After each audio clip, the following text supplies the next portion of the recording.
Olá, boa noite! Bem-vindo a mais uma live aqui do canal Especialistas em Audiologia. Hoje falaremos sobre zumbido. Gostaria de saber qual a expectativa de vocês com essa live de hoje. Se vocês puderem escrever aqui para mim nos comentários. Que essa live é direcionada para profissionais e não tem intuito de tratar o zumbido, nem tampouco dar opinião sobre qualquer caso aqui, tá? A primeira questão que eu acho importante a gente alinhar aqui é que zumbido por si só não é uma doença, né? O zumbido é um sintoma. Então, o zumbido, ele é uma percepção de um som independente de uma fonte externa. O grande desafio do zumbido é descobrir a causa dele, ou então pelo menos descartar algumas causas, né?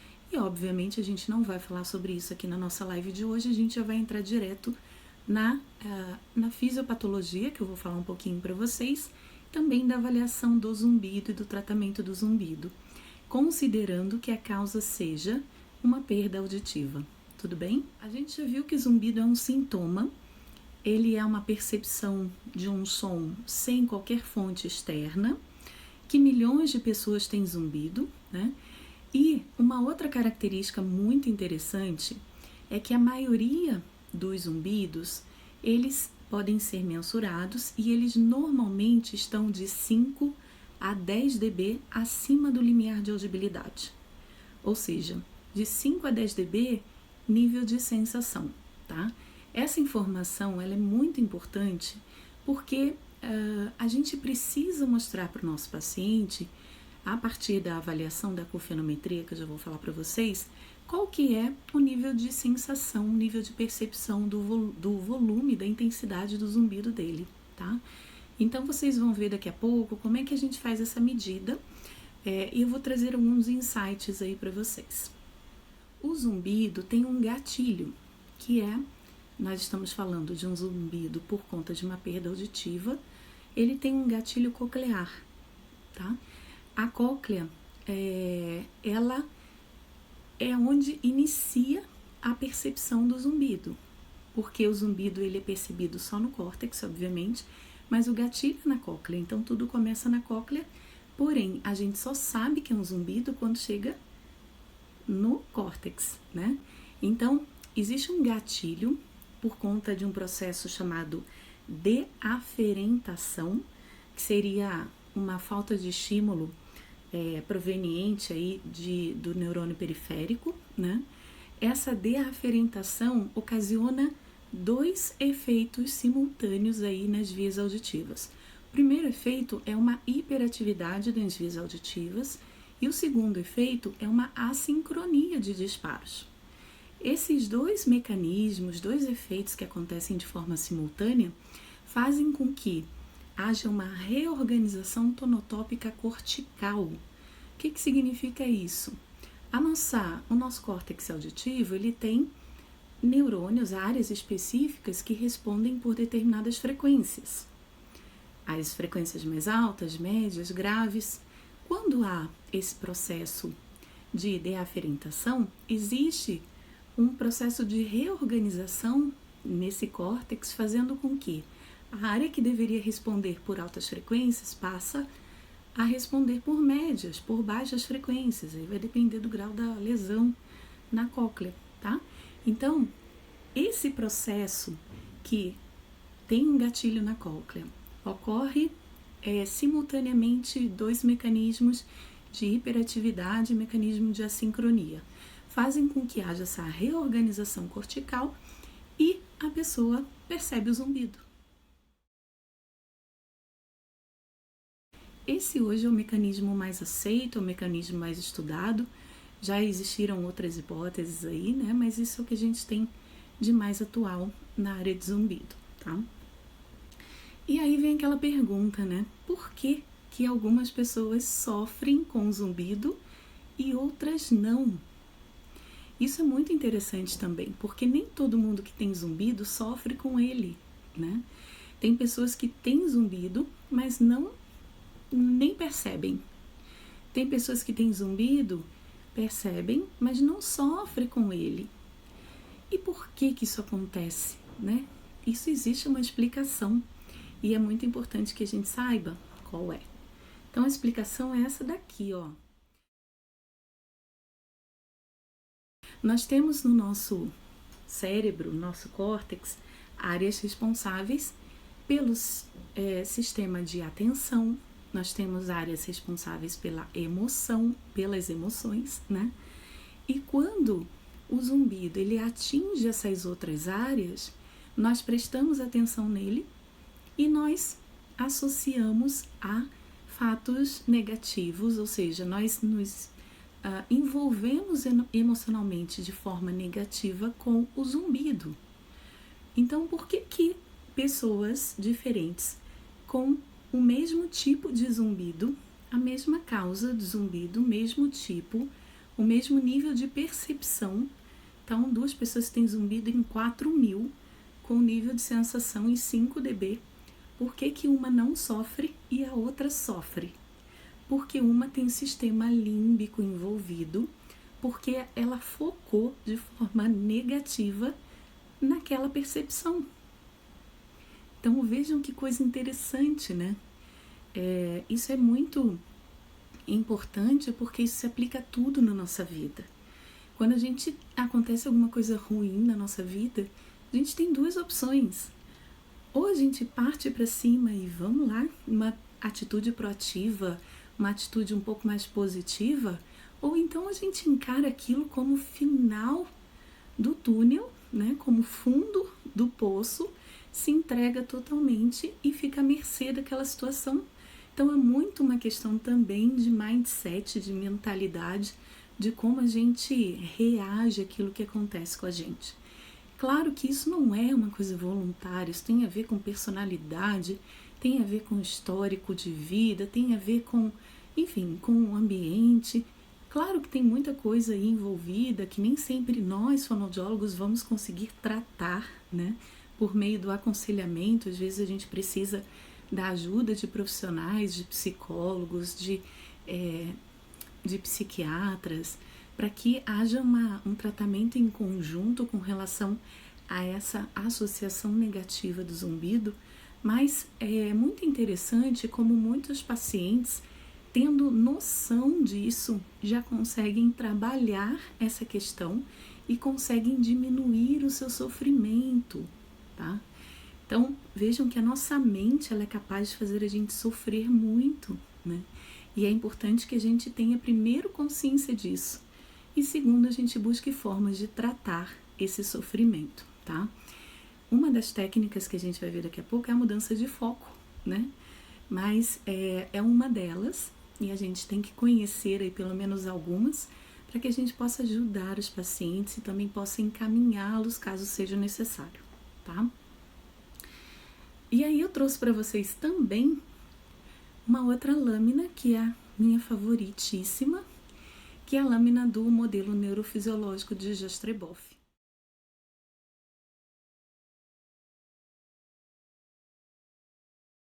Existe um nível chamado nível subcortical em que esse zumbido pode ser eliminado, ou seja, pode não ser prestado atenção nele e simplesmente ser cortado.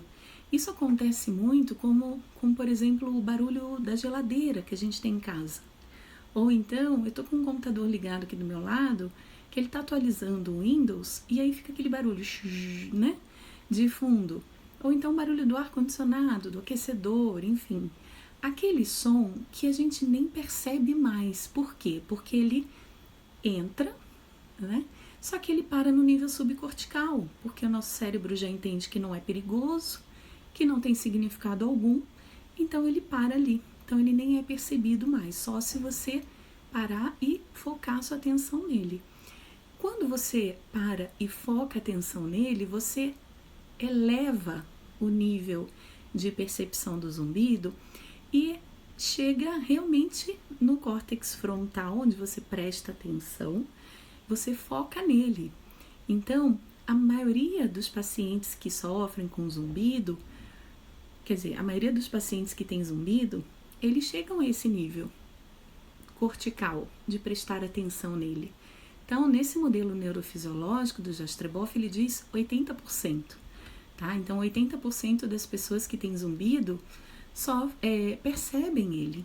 Então, ele chega a ativar aqui o córtex frontal. O que acontece nos próximos níveis? Tem pessoas que ativam o córtex frontal, prestam atenção no zumbido. Opa, ele existe. Tem pessoas que não param aqui, atinge o sistema límbico também, envolve o sistema límbico. E aí, presta atenção no zumbido, opa, ele tá aqui, ele não é uma coisa legal, ele é perigoso, ou ele deve ser uma coisa ruim, ou ele me incomoda. Então, quando você começa a associar alguma coisa ruim, além de você ativar o córtex frontal, você ativa o sistema límbico. E aí, no modelo neurofisiológico do Jastreboff, ele diz que 15%, em torno de 15% das pessoas envolvem o sistema límbico aí, associando negativamente a percepção do zumbido. E num outro nível, que é o nível chamado de nível do sofrimento, o paciente não só associa a questões negativas, como também sente sintomas parasimpáticos. O que é isso? Fazendo um paralelo numa linguagem simples, como se fosse uma síndrome do pânico. Então começa a ter sudorese intensa, as mãos ficam suadas, começa a tremer, tem taquicardia, parece que vai desmaiar, né? Então são sintomas do sistema nervoso autônomo agindo aí além do sistema límbico. Então vejam como é que o nosso organismo ele é um complexo, né? E que muitas vezes, de acordo com esse modelo, 5% das pessoas chegam a esse nível de sofrimento tão grande que tem sintomas parasimpáticos, né? De pânico. Nem sempre nós fonoaudiólogos, conseguimos trabalhar sozinhos com paciente que chega nesse nível.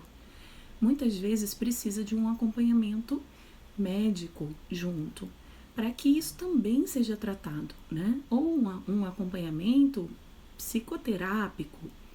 A terapia cognitivo-comportamental, por exemplo, ela é bastante utilizada nesse caso, mas em algumas situações, por meio da orientação que nós damos, inclusive por meio desta explicação, o paciente é capaz de desatar esses nós e de ir tirando esses sistemas que são, vamos dizer assim, acometidos junto com a percepção do zumbido. Então, eu já falei para vocês por que as pessoas sofrem por causa do zumbido. Agora vamos ver o que a gente pode fazer para ajudá-las, né? Então, a primeira coisa que a gente precisa fazer é ter um diagnóstico médico ou da causa ou de exclusão, né? Falando do zumbido pela perda auditiva, a gente precisa ter, obviamente, toda a avaliação médica inicial e toda a avaliação audiológica, que ela é importante até para que o médico dê o diagnóstico, né? Diagnóstico nosológico de exclusão, tá? Tirando essa parte da avaliação diagnóstica, audiológica, que ela compreende a avaliação básica, audiometria tonal, vocal, medidas de imitância, tem as altas frequências, tem o limiar de desconforto, LDL, tem as altas frequências, né? Porque muitas vezes os limiares nas frequências convencionais estão dentro dos padrões de normalidade, mas altas frequências estão abaixo, sugerindo aí uma lesão na base da cóclea, né? O que justifica o zumbido também. Então, você tem a avaliação básica, tem a avaliação audiológica complementar, tem eletrofisiológica, tem autoemissão. Essa parte é feita normalmente pelo audiologista de diagnóstico. E a parte de avaliação e tratamento do zumbido propriamente dito costuma estar com um audiologista que trabalha com reabilitação, né? Então, nem sempre são os mesmos profissionais que trabalham com o diagnóstico audiológico e o diagnóstico e a avaliação do zumbido, que não seria o diagnóstico do zumbido, é outra etapa, né? A avaliação do zumbido, que é o fonoaudiólogo que trabalha com reabilitação, terapia sonora e tal, Esse profissional é aquele que conhece mais a questão do zumbido, que estuda mais o zumbido, né, para tratamento. Esse profissional deve começar o seu trabalho entendendo o campo dinâmico da audição do paciente, porque muitas vezes ele tem limiares de desconforto em níveis abaixo do normal. Você tem que entender como é que está esse campo dinâmico, que não dá para fazer um tratamento de terapia sonora, por exemplo, com amplificação sozinho, sem outra intervenção aí, no caso de limiares abaixo do esperado, né? Então, é preciso conhecer o campo dinâmico. Essa é a primeira avaliação que a gente faz. A segunda é a acufenometria, né? Tão conhecida e tão temida por alguns. A acufenometria é o exame do zumbido. Ela é feita com audiômetro simples, fones, cabina, enfim, né? A estrutura normal que você usa para uma audiometria audiológica básica. Só que a acufenometria é uma forma de você conhecer o zumbido do paciente. Então, é aquele método de avaliação que eu vou dizer para o paciente: eu entendo qual é o seu zumbido, eu estou escutando também o seu zumbido. Eu sei qual que é a frequência, se ele é agudo, se ele é grave, qual a intensidade dele, eu consigo ouvir o mesmo zumbido que você ouve. Gente, só fazer isso já dá um alívio para o paciente. Normalmente, dar nome e sobrenome ao zumbido é algo que traz bastante conforto para os pacientes. Além disso, existe um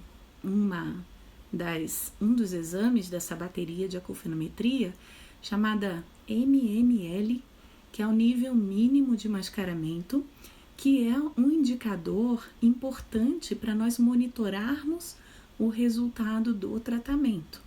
Então, durante o tratamento, o pitch, o loudness, ou seja, a frequência e intensidade do zumbido, não são necessariamente alterados. Agora, o nível mínimo de mascaramento, sim, tá? Então, a acufenometria é um exame super importante, a gente precisa incluir.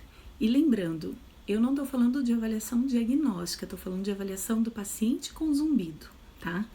Então, o paciente, quando chega para mim, ele já passou pelo diagnóstico audiológico, diagnóstico nosológico com o médico.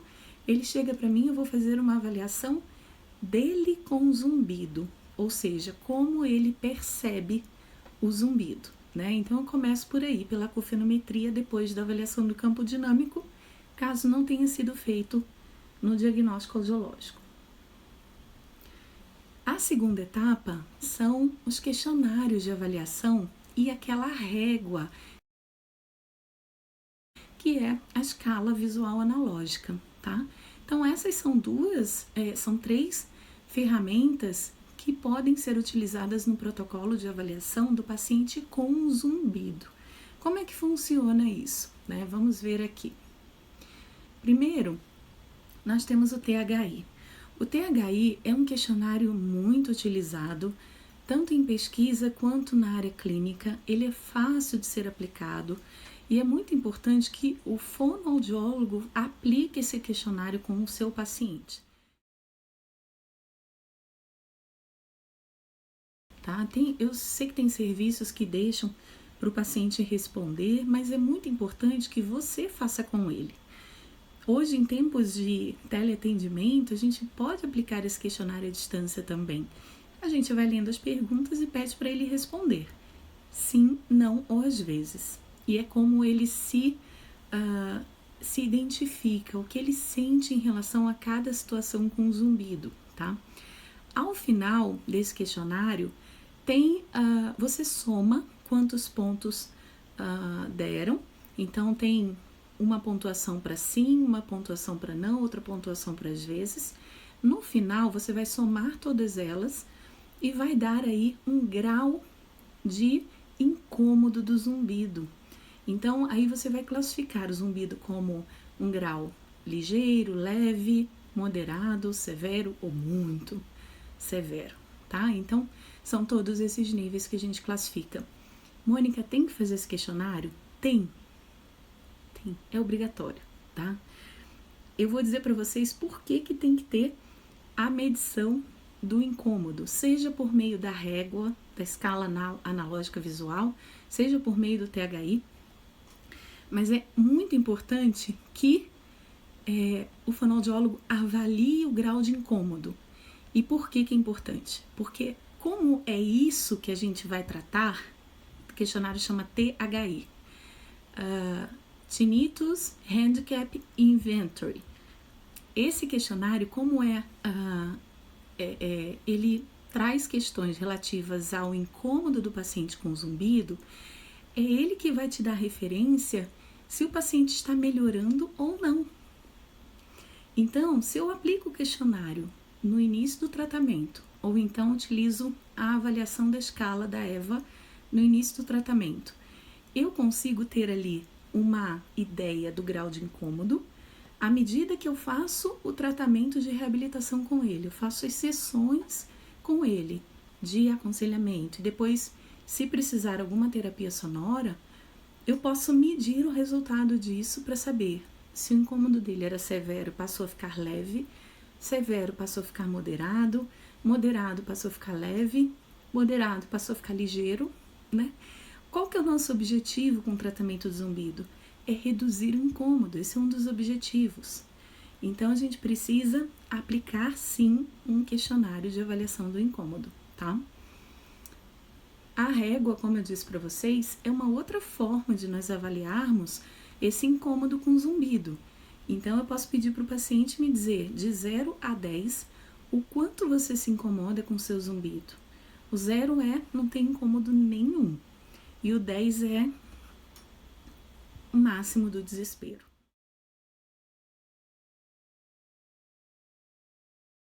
E essa régua é bacana porque, como ela tem as carinhas e tem as cores, o paciente facilmente se identifica aí com o valor que ele sente. Não tem problema se ele disser que é 8, se é 9, se é 10, se é 7. Assim, não tem problema, que eu digo, pro tratamento, né? Tem problema para ele, claro.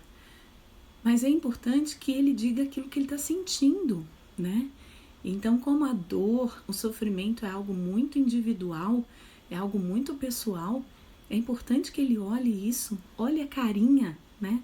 E fale, eu me identifico com essa, né? E mais um questionário que eu trago para vocês aqui, talvez nem todo mundo conheça, mas que eu recomendo bastante que vocês conheçam e utilizem sempre que possível, é o questionário de atividades de Iowa, I-O-W-A. Iowa é nome de uma universidade, né? Onde nós temos um pesquisador chamado Richard Tyler, que é um pesquisador que trabalha com zumbido, ele e a sua equipe, lá na Universidade de Iowa, e ele desenvolveu uma técnica de tratamento do zumbido, também por meio de aconselhamento, muito parecida com a TRT, mas com as suas particularidades, né? E é uma técnica que não exige capacitação, certificação da TRT do Jastreboff, é uma técnica que exige capacitação por meio de um curso, de um treinamento que se faça com pessoas que utilizem essa técnica, né? Então, é um pouco mais fácil de você adquiri-la. E essa técnica da TAT, Tinnitus Activities Treatment, então, é uma técnica que foi desenvolvida pelo Dr. Richard Tyler, e essa técnica fala para o fonoaudiólogo quais são as áreas acometidas pelo zumbido, tá? Por quê? Porque, segundo o Dr. Richard Tyler, existem 4 áreas que são acometidas quando o paciente tem zumbido. A primeira é do sono, o paciente não dorme bem, né? A segunda é da concentração, a terceira é da audição e a quarta é das emoções, tá? Então, são 4 áreas que são atingidas com o paciente que tem zumbido. E aí, Dr. Richard Tyler diz pra gente o seguinte: identifique a área mais afetada, utilize esse questionário, que foi esse daqui, da atividade de Iowa, utilize esse questionário, pontua ali, identifica a área mais afetada e trabalha aquelas áreas mais afetadas nas sessões de terapia, nas sessões de aconselhamento. E aí é muito bacana, porque além dele dar todo esse conceito pra gente, ele fornece uma série de lâminas. Então ele já dá tudo preparadinho pra gente trabalhar com o paciente. Então tem lâminas de cada uma das áreas acometidas. A gente seleciona algumas e trabalha nas sessões de aconselhamento, de reabilitação. É muito bacana, né? Nerli tá aqui, aplica isso, né, Nerli? Então, essas lâminas, elas nos ajudam muito para tratar e orientar as nossas sessões terapêuticas com o paciente com zumbido. Uma delas, que é essa que eu coloquei aqui para vocês, é uma das que eu mais gosto, porque ela mostra para o paciente qual é a importância da terapia sonora. Já introduz a terapia sonora aí para o paciente. E eu não estou falando aqui de uso de aparelho auditivo, tá? Estou falando da terapia sonora geral, que seria o quê? Você reduzir a proeminência do zumbido, ou seja, perceber menos o zumbido devido ao som ambiental que está enriquecido, né? Então ele dá um exemplo aqui da vela acesa num ambiente escuro, que todo mundo presta muito mais atenção na chama da vela do que se eu acender a luz, né? Eu tô agora aqui num ambiente totalmente iluminado. Se eu acender uma vela aqui, eu nem vou perceber que ela tá acesa. Se eu apagar todas as luzes, ela vai chamar muito a minha atenção. Então, o objetivo da terapia sonora genérica, assim, do ambiente, é fazer com que haja esse enriquecimento sonoro para que haja uma diminuição da proeminência do zumbido. E essa lâmina ajuda a gente a explicar isso para o paciente. Existe esse outro estudo que eu também gosto muito. Esses autores, né, a Norena e o Egerman, em 2005, publicaram esse estudo envolvendo gatos, tá? Então, como é que foi esse estudo aqui? É bem bacana a gente entender isso. Esse primeiro quadrado aqui à esquerda é do grupo controle, ou seja, gatinhos com as células ciliadas intactas, sem lesão na orelha interna. Os outros dois grupos tiveram uma perda auditiva induzida por ruído, tiveram lesão das células ciliadas. E eles foram divididos em dois grupos. O do meio foram gatos com essa lesão induzida por ruído, colocados dentro de um espaço no silêncio. Absolutamente nenhum estímulo acústico. E gatos do grupo ali da direita foram colocados, tiveram uma perda auditiva induzida por ruído também, e foram colocados num espaço com ruído branco, white noise, né, com enriquecimento sonoro. E o que aconteceu com esse grupo? Esse grupo, em poucas semanas, teve uma reorganização tonotópica cortical, fazendo com que os neurônios voltassem a responder pelas frequências agudas, pelas frequências médias, coisa que não aconteceu com o grupo que ficou no silêncio. Então, o que esse estudo mostra pra gente? Que a terapia sonora, ela não só enriquece o ambiente para diminuir proeminência, mas ela ajuda na reorganização tonotópica cortical pela plasticidade, né?